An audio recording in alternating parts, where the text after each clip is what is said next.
భగవంతుడు అన్నం పెడతాడా? భగవంతుడు మీకు ఉద్యోగం ఇస్తారా? భగవంతుడు మీకు డబ్బులు ఇస్తారా? మీకు జ్వరం వస్తే భగవంతుడు సేవలు చేస్తారా?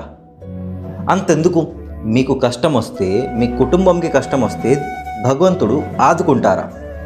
ఇంతమంది భగవంతుళ్ళు, ఇంతమంది దేవతలు, దేవుళ్ళు ఉన్నారే, ఒక్కళ్ళు కూడా మీకు కష్టం వచ్చినప్పుడు ముందుకు రావట్లేదే? మీకు సహాయం చేయట్లేదు, డబ్బులు ఇవ్వట్లేదు? ఇది ఒక ప్రశ్న.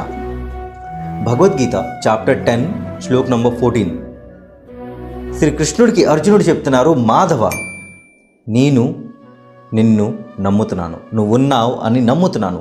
నమ్మడం కన్నా సాక్షాత్తు నేను చూస్తున్నాను, నేను అనుభవిస్తున్నాను.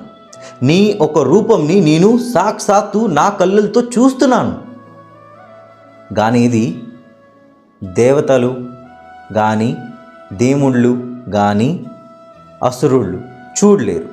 ఎందుకంటే వాస్తవంకి ఎవరైతే నీ నిజమైన భక్తులు ఉంటారో వాళ్ళే చూడగలరు. చూడండి, భగవంతుడు మీకు అన్నం పెట్టకపోవచ్చు, కానీ ఆ అన్నం నీ దక్కించుకోవడానికి ఎలాంటి శ్రమ చేయాలో అది నేర్పిస్తారు.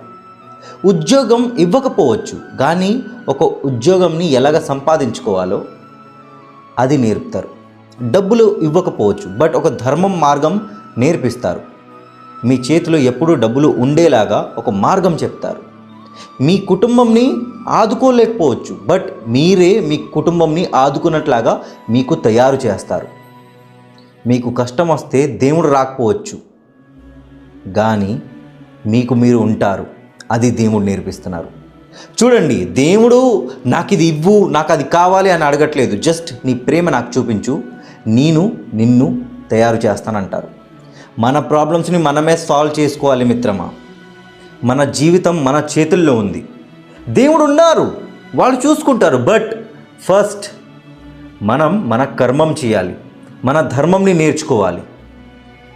ఇది అర్థమయ్యేదాకా జయ శ్రీకృష్ణ, హరే కృష్ణ, రాధే రాధే, జయ జగన్నాథ్.